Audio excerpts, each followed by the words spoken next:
మీ అంతా పేస్ బౌలర్లు బౌన్సర్లు వేయడం, యార్కర్లు వేయడం చూసాం కానీ నువ్వేంటన్నా స్పిన్నర్ అయ్యుండి బౌన్సర్లు వేసి వికెట్లు తీస్తున్నావు?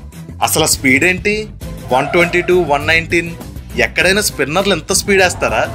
ఇదిగో బీసీసీఐ, మీరేం చేస్తారో తెలియదు కానీ next time Krunal Pandya bowling వేసినప్పుడు లెఫ్ట్ ఆర్మ్ ఆఫ్ స్పిన్నర్ అని రాసి మోసం చేస్తే బాగోదు చెప్తున్నా. Left arm medium fast pacer అనో లేక left arm medium fast spinner అనో రాయండి. Jokes apart, brilliant bowling from Krunal Pandya.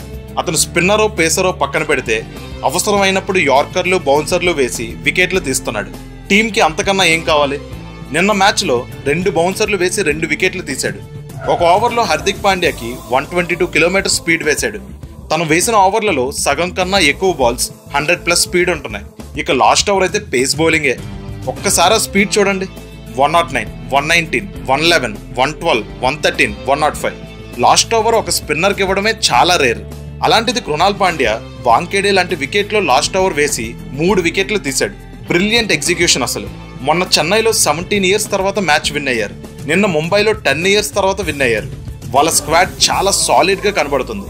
నార్మల్గా ఆర్సీబీ బ్యాటింగ్ యూనిట్ ఎప్పుడూ స్ట్రాంగ్ గానే ఉంటది, కానీ ఈ సీజన్ వాళ్ళ బౌలింగ్ వల్ల మ్యాచెస్ విన్ అవుతున్నారు.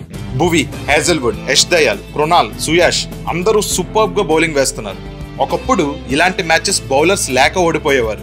ఇప్పుడు అవే మ్యాచెస్ బౌలర్స్ వల్ల గెలుస్తున్నారు. Well done RCB. నిన్న మ్యాచ్లో టర్నింగ్ పాయింట్ ఏంటంటారు? కామెంట్ చేసి చెప్పండి.